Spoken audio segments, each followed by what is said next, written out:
Coming out of Vault 76 for the first time can always be exciting, but also overwhelming, especially leveling up. Having so many perks to choose from can make deciding what to start with some of the most difficult choices. Sometimes, even choosing which special stat is a whole hassle in itself. In today's video, I will be doing my very best to get you prepared for the Wasteland and all of its wonders. I just wanted to quickly say, this community has shown me tremendous support and literally changed my life, turning a dream I had into a reality. Not only did I not expect this many people to help out my goal, but I'm shocked at how amazing you all are.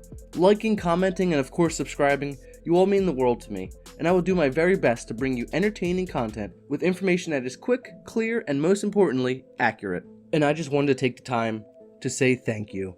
Upon leaving the vault, you will have your first difficult choice. Start at level 20 and save yourself some time, or start at level 1 and fully embrace the grind that is Fallout 76.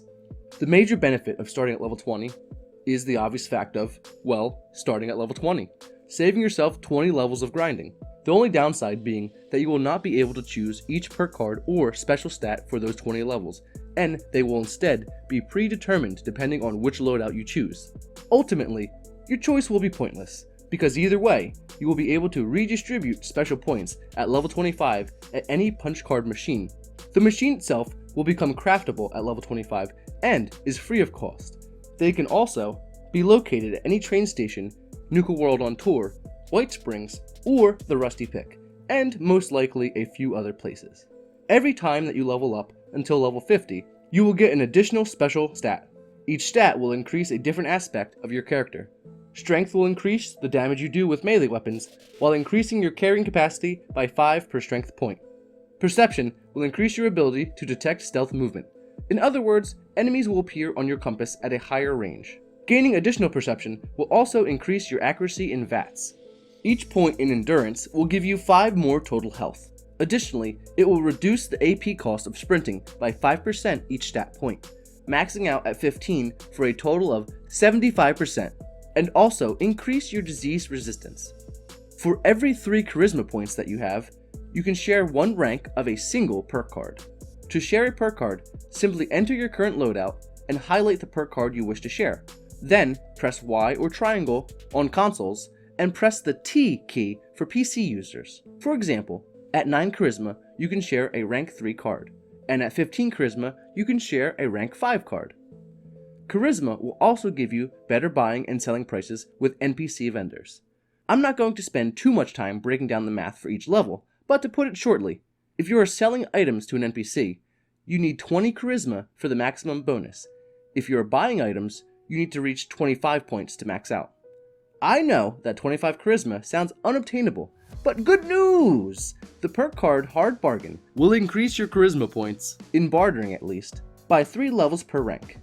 Meaning that if you have a maxed out Hard Bargain perk equipped, you will only need to obtain 11 charisma for buying and 16 charisma for selling. Something that I just learned as of making this video is that charisma will also increase the XP and cap reward from group quests. Now for the most important stat for low level players, intelligence.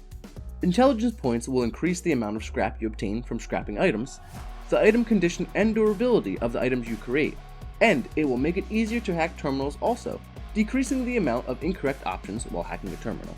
Most importantly, each point will increase the experience you gain by about 2% per level, making it a good idea to max out your intelligence first to gain the most experience. Then, once you have enough levels under your belt and perks to choose from, redistribute your perk points for a better build. Moving on to the agility stat. Agility will increase your maximum AP. The first point increases it by 5.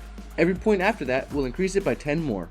Additionally, each point will make it harder for enemies to detect you. Finally, with luck, each point will increase the durability of weapons and armor you loot in the Wasteland. A very important thing to note here is that this will increase the rate at which your critical meter fills per shot, maxing out at a crit every other shot with about 33 luck, according to the wiki, which tends to be wrong occasionally. Obviously though, the most important factor here is that this will increase your chances at getting the perfectly preserved pie. I'm joking, yes, but this fact is still true. Now that you know all about stat points and what they do, let's delve into actual perk cards with some of the most important for survivability first.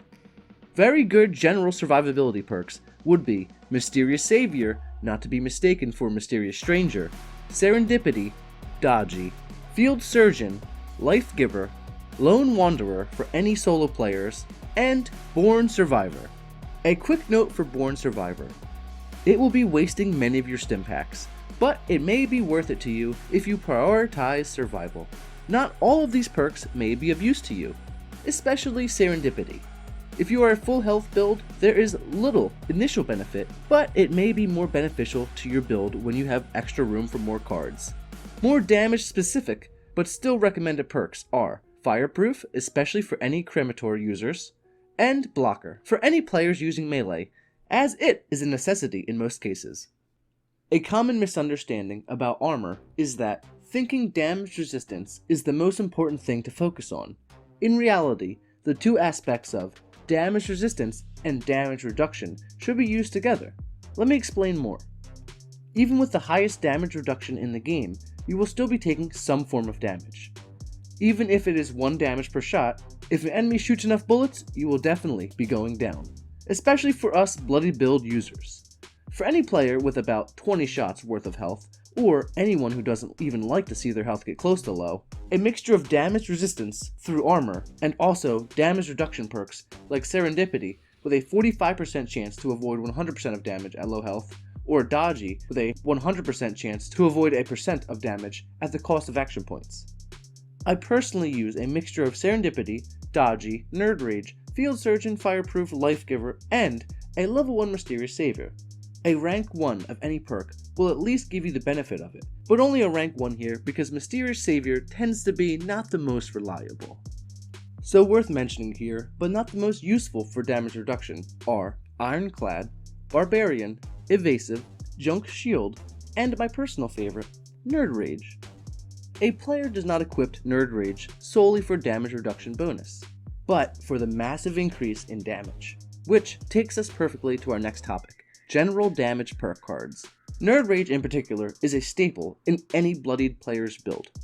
Mr. Sandman for stealth builds that utilize a silenced weapon. Bloodied Mess, being one of the lowest damage increases but the most universal, is definitely worth noting here, but mostly for an addition to an already sturdy damage build. For every class of weapon, unarmed combat such as a gauntlet or even your fists, one-handed and two-handed melee, heavy weapons, rifles, single fire and automatic separately, and pistols, single fire, and automatic separately, will have their own set of 3 class-based damage perks. Additionally, energy weapons can be increased further by equipping each of the science perk cards. It is better to focus on one type of weapon at a low level, as you will acquire more special points the more you level up. A player can further increase these special stats after level 50 by unlocking and equipping legendary perk cards. Legendary perk slots will be unlocked at level 50, 75, 100, 150, 200, and the final one at level 300. The good news is, once you achieve it, that legendary slot is unlocked for every character. Getting a single character to level 300 means that every other character will have access to all legendary slots. These cards can be ranked up by using perk coins. These coins can be acquired through either seasonal rewards or scrapping extra perk cards for 2 perk coins per card. A quick note to keep in mind here, removing one of these legendary perk cards will cost a perk coin, but equipping one will not. Acquiring these legendary perk coins is not too much of a hassle.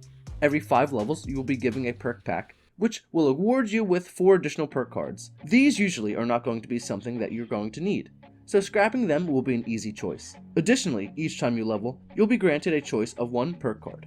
I myself, like a lot of players, have at some point gotten the feeling that I have wasted good points, or ruined a build, or completely ruined a character.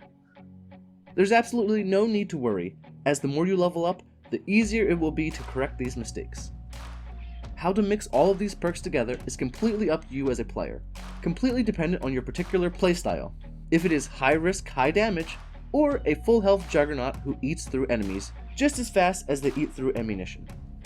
Remember, the choice is ultimately yours, and YouTubers and guides can only give you an idea of a good build, and a push in the right direction. A really useful tool for building a new loadout that I recommend is Fallout Builds. I will leave a link in the description below.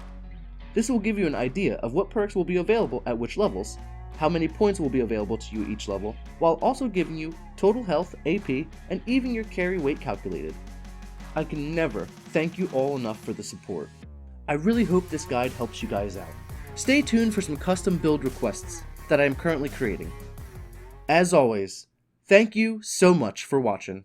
I ain't done chasing, got big dreams, bigger things, impatient. Who's at the top think they need replacement? Who's at the top think I'm gonna erase that? Face it, I don't give up quick, I don't give up.